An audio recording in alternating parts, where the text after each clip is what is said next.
Акыркы көрсөтүүбүздө кайрылмандардын паспорту жана башка документтерди алууда кандай тоскоолдуктар менен дуушар болуп жатканын айтып бергенбиз. Эми кайрылмандардын укуктук статусу жөнүндө кеп кылмакчыбыз. 2007-жылы этникалык кыргыздарга берилүүчү мамлекеттик кепилдиктер жөнүндө мыйзам кабыл алынган. Анын автору Кыргыз Республикасынын президенти Садыр Жапаров. Бул закон боюнча бардыгы мындай жакшы жазылган, ар бири ушул этникалык Кыргыз Республикасына көчүп келгенде баягы регистрацияга туруш үчүн атайын ошолор жашай турган жайлар болуш керек, ошол жака адамдар алып барылыш керек, ошол жерден регистрация болуш керек деген концепция бул мыйзамда 2007-жылы эле жазылып коюлган да. Бирок эми бул мыйзамдын иштебегени бул башка маселе. Бул ошол өкмөттүн өзүнүн күнөөсү да. Кайрылмандардын турмушу мал багуу жана дыйканчылык менен тыгыз байланышта. Ошондуктан алар үчүн жер маселеси эң маанилүү.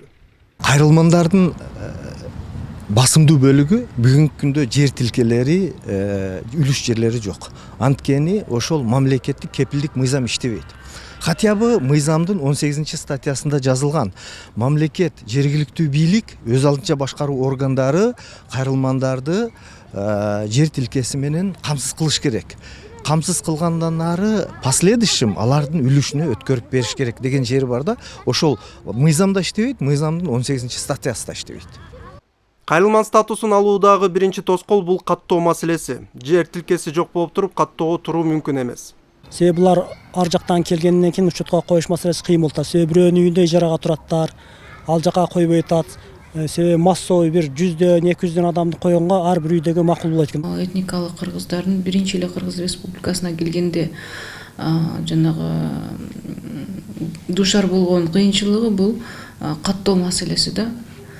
Себеби дегенде алардын бардыгынын жеке менчик үйү жок, же болбосо башка бир туугандарын же жашаган жеринде катталыш керек. Ага көпчүлүгү эле биздин жарандар уруксат бере бербейт да. Чынында кедейчилик жана жумушсуздук үчүн кайрылмандар эң арзан батирде ижарада турууга мажбур. Негизинен ошо кайрылман кыргыздар шаардын тегерегиндеги анан базарларга жакын жерлерде батирде конушат да, себеби арзаныраак шаардын ортосуна караганда. Төлөмдөрү арзаныраак. Ошо жаңы конуштарда отурташкан да. Мен түшүнүп атам. Мамлекетте акча жок, мамлекет баягы жерди бере албайт, мамлекет үй бере албайт. Бирок мамлекет жок дегенде булардын документтерин баягы калыбына келтирип алганга, пропискага туруп алганга, ошол эле мисалы үчүн айыл өкмөттөрүнө булар көчүп келип атышат да. Баягы пропискага тургузуп койсо болот эле да, учетко алып койсо болчу да. Ошонун негизинде алар андан ары баягы атуулдугун алып кетмек, жарандыгынчы. Кайрылмандардын басымдуу бөлүгү Кыргызстандын алыскы аймактарында элетте турат. Ал эми кайрылмандын статусу Бишкекте гана берилет. Мындан көп маселе чыгып жатат. Документ тапшырганыбызда ошо кайрылман документи бу жерден куду Бишкекке барып, Бишкектен али кайтып келип атат онча мынчасы. Али кичине тамгалары туура эмес болуп калат, жагында мындай документ экен да. Ошондой болгонун тапшырганыбызда да баары ошо прописканы мына 2 жылдап, 3 жылдап ошол кайрылманды да ала албай жүргөндөрүбүз бар.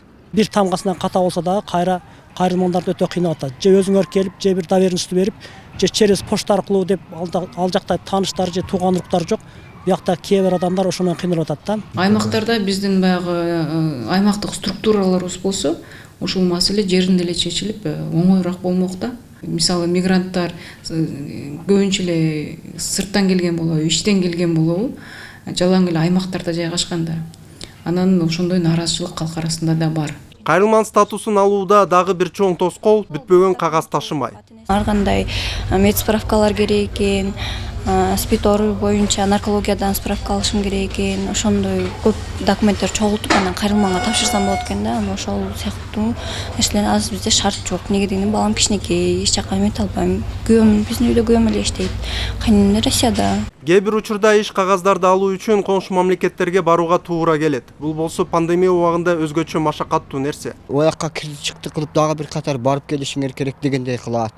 6 күнгө чейин эле учетко коебуз, 6 күндөн кийин өтүп кетсеңер коюлбайт деп ошондой деп жатат. Ол биз оякка 6 күнгө чейин барып кайтып келе албайбыз. Азыр карантин, коронавирус, жол жабык. Булар өздөрү ойлоп табышты. Тажикстандан барып жарандыгы жок деген справка алып келесиңер деп талап кылышты да. Бул жерде мына көрүнүп турат. Бул жерде Тажикстандык жарандыгын алган болсо, бул жакка печатын урмакта. Урулган эмес, таза. Ошого карабай экинчи минус жагы свидетельство о рождении менен кантип чек арадан өтөт. Ошону ойлонбой кыйноолор да бул. 2007-жылы кабыл алынган этникалык кыргыздарга берилүүчү мамлекеттик кепилдиктер жөнүндө мыйзам кайрылмандардын бүт маселелерин чечүүгө багытталган. Бирок биз күбө болгондой туура жазылган мыйзам натыйжасыз башкаруу үчүн көп учурда иштебей жатат.